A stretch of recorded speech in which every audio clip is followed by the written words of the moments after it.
어느 날 기도하는데 이사를 하라고 하셨어요. 조금 넓은 평수로 이사를 하려는데 큰 평수인 43평만 나와 있었어요. 마음에 드는 집은 어긋났고 마음에 들지 않는 집이 가격 조절을 해주었어요. 그런데도 4천만 원 정도가 모자랐어요. 은행에서 대출이 안 된다 해서 망설이다 기도했는데 계약하라 하셨어요.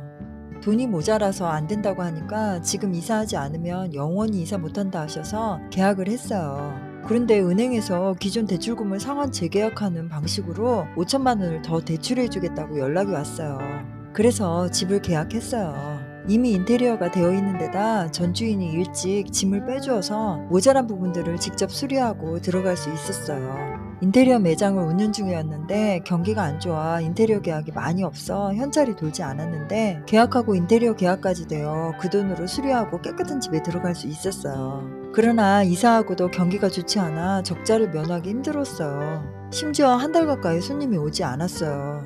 분명히 이사하라 하셔서 이사했는데 대출금 이자도 감당하기 힘들 정도로 수입이 없었어요. 그래서 새벽기도 가서 풀어달라고 기도를 했어요. 2주 가까이 기도해도 응답이 없었어요. 낙심하여 기도하고 나오는데 내 양을 먹으라 라는 소리가 3번 들렸어요.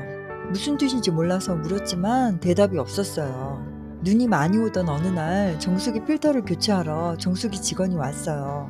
젊고 건강미 넘치는 아가씨였어요. 이런저런 이야기를 하다가 영적인 체험과 말씀을 전했어요. 일 끝나고 식탁에 앉아 계속 듣고 싶어 했어요. 뒤에 스케줄을 전화해서 미루더라고요. 그래서 1시간 넘게 영적인 체험과 말씀을 전했어요. 눈을 반짝이며 듣더니 자신은 무속인 딸이라 했어요. 자신의 엄마는 무당 중에 왕무당이라 입소문을 듣고 범인 잡기 위해 형사들도 온다고 했어요. 그래서 자신은 어려서부터 영의 세계를 알았다 했어요. 그런데 저보고 하나님 믿는 사람이 어떻게 영의 세계를 아냐고 물었어요.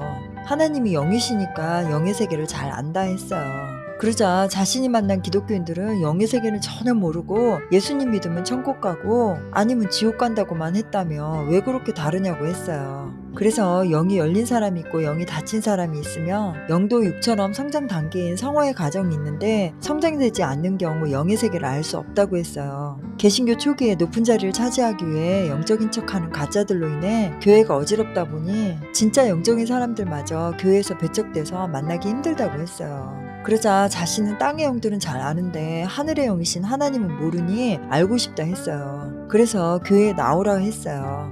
그러면 말씀 하나님과 예수님 또 성령님이 하나이신 삼위일체 하나님을 배울 수 있다고 했어요. 그래서 그 주에 교회 나오기로 약속하고 헤어졌어요. 그리고 기도를 시키셔서 새벽마다 기도를 했어요.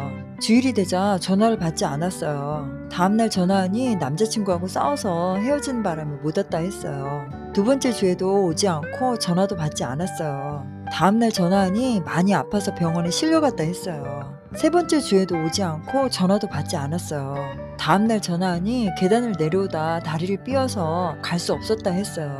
새벽마다 계속 기도하고 있었는데 화요일 저녁에 설거지를 하고 있는데 세탁실 쪽에서 쎄한 느낌이 들었어요. 그래서 눈을 돌리니 도마뱀같이 생긴 자가 삼지창을 들고 도포를 입고 있었어요. 그 뒤에는 2마리가 더 보였어요. 그 자가 그 친구를 포기하라 했어요.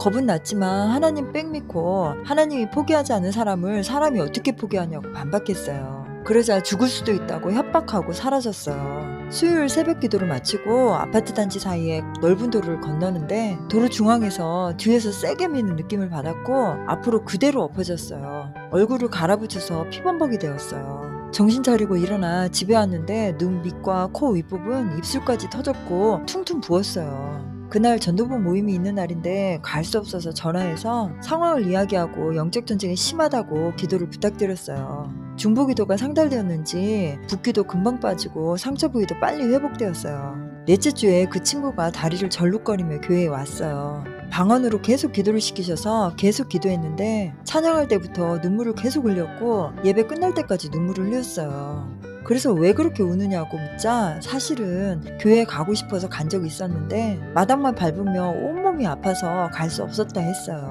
아프지 않고 예배당 안에 들어올 수 있어서 하나님께서 허락해 주신 것 같아 눈물이 계속 났다고 했어요. 그 친구는 전도되어 새신자 교육을 받았고 교회를 열심히 다녔어요. 그런데 그 친구가 자신의 무속인 어머니도 교회에 모셔올 수 있게 기도 부탁했어요. 그래서 기도하고 일주일쯤 지났을 때 꿈을 꾸었어요. 꿈에 검은 기와 지붕에 커다란 옛날 집이 보였고 주변은 산으로 둘러싸여 있었어요. 그런데 산에서 귀신들이 계속 내려왔어요. 그래서 귀신들을 칼로 잡았어요. 이틀 동안 같은 꿈을 계속 꾸었어요. 전화통화를 하며 꿈 이야기를 해주었어요. 그러자 깜짝 놀라며 자신의 엄마도 똑같은 꿈을 꿨다는 것이었어요. 엄마가 꿈에서 귀신들을 잡으며 내가 너희들을 위해 평생 살았는데 이제 내가 구원 좀 받으려니 이렇게 막냐며 고함쳤다 했어요. 그리고 2주 만에 어머님도 전도되었어요. 모녀가 같이 앉아 계속 눈물을 흘렸어요. 어머니도 같은 말을 하셨어요. 어머니가 무병을 딸에게 물려주기 싫어 호적까지 팠었는데 자신이 나이를 먹자 신들이 딸에게 가야겠다 해서 법당을 부수고 교회로 오려고 했대요. 그런데 교회 마당만 들어서면 몸이 너무 아파서 들어올 수 없었대요. 법당을 부수고 나서 동업으로 사업을 했는데 동업자가 사기를 치고 도망가는 바람에 재산도 다 날리고 감옥까지 갔다 왔다 했어요. 거기다 폐암까지 걸린 상태였어요. 그럼에도 마스크 쓰고 따님과 새신자 교육을 다 이수하셨어요. 그리고 병원에 입원하셨어요. 어느 날 기도하는데 하얀 빛이 비치고 어머니에게 하얀 세마포를 입혀주셨어요. 하얀 세마포를 입혀주시면 보통 2달 안에 천국으로 데려가시는 경우가 많았어요. 어머니 손을 잡고 이제 돌아가셔도 천국 가시니까 걱정하지 말라고 전했어요. 그리고 2달쯤 됐을 때 급하게 연락이 왔어요. 병원에 가보니 기계에 체크되는 그래프가 불규칙하셨어요. 그래서 기도해드렸더니 그래프가 차분해졌어요. 성경 교동문을 읽어드리라 했어요. 그날 어머님은 편안한 가운데 돌아가셨어요. 돌아가시고 무주에 있는 교회 수련원 산에 수목장으로 모셨어요. 장례식 없이 화장터에서 예배보고 바로 모셨어요. 가기 전 새벽기도를 하는데 환상의 어머님이 옛날 한복 같은 옷을 입고 저에게 와서 고맙다 하시고는 빛이 비치는 문으로 나아가셨어요. 전도하고 그렇게 모셨어도 말도 잘 안 하시던 무뚝뚝한 어머님이 고맙다고 하시자 울컥해서 눈물이 펑펑 쏟아졌어요. 화장터에서 예배를 보는데 목사님 3분이나 와주셨어요. 성도님들은 찬양도 불러주고 헌금도 부지금으로 주셨어요. 산에서 수목장 하기 전에 기도하는데 또 환상이 보였어요. 문 앞에 어머님이 보였는데 갑자기 시커먼 연기가 어머님 다리를 잡더니 뒤로 잡아당겼어요. 어머님은 엎어져서 뒤로 끌려가고 있었어요. 그래서 기도하며 힘내시라고 지옥 가면 안 된다고 하나님 도와달라고 간절히 기도했어요. 그러자 어머님이 손으로 땅을 긁으며 온 힘을 다해 앞으로 나아갔어요. 문이 열리고 빛이 비치자 어머님은 간신히 천국으로 들어갈 수 있었어요. 그리고 그 친구는 헤어진 남자친구와 다시 만나게 되었고 전도할 수 있도록 기도 부탁했어요. 그래서 기도를 했는데 일주일쯤 지나자 연락이 왔어요. 그 남자친구가 꿈을 꾸었는데 너무 선명하다며 해몽해 줄 수 있냐고 했어요. 하나님이 지혜를 주셔서 해몽이 저절로 되어 알려주니까 놀라고 교회에 나오게 되었어요. 그리고 그 남자친구의 친구가 교회에서 상처를 받고 교회를 떠난 지 오래라며 만나달라고 했어요. 그래서 집에 초대하고 영적 체험과 말씀을 전하자 밤늦게까지 듣더니 저를 믿고 교회에 나오겠다 했어요. 그렇게 2사람이 더 전도되었어요. 주일마다 예배 끝나면 우리 집에 모여 말씀을 기초부터 가르쳤어요. 이사하라고 하신 집이 예배의 처소가 되었어요. 종일 밤늦게까지 식사도 같이 하고 예배도 봤어요. 내 양을 먹여라 라는 말씀이 그제야 가슴에 들어왔어요. 3년을 말씀으로 양육했어요. 어느 날 기도하는데 10월 2일에 광화문 땅밟기를 하라 하셨어요. 한 달 전이었기 때문에 모두에게 말하고 같이 가자고 했어요. 그런데 막상 그날이 다가오자 태풍이 와서 비가 많이 왔어요. 일기예보를 보니 비가 며칠 동안 계속 온다 했어요. 미리 약속을 했기 때문에 비가 오는데도 서울 광화문에 올라갔어요.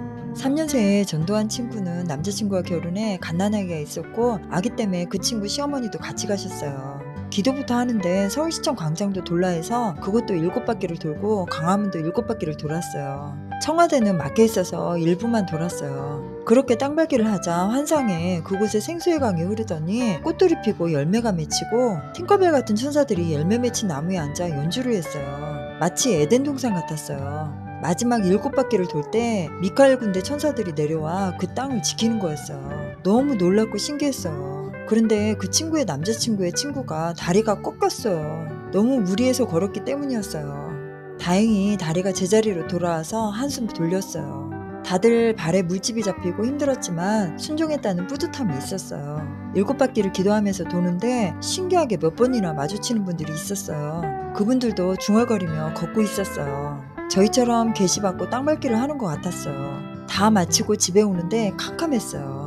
그리고 새벽에 비가 멈추었고 2019년 10월 3일인 개천절에 역대급 인파가 광화문에 모여 집회를 했어요. 우리를 기도로 무장하게 하시고 하나님의 역사에 동참하게 하심이 너무나 놀라웠어요.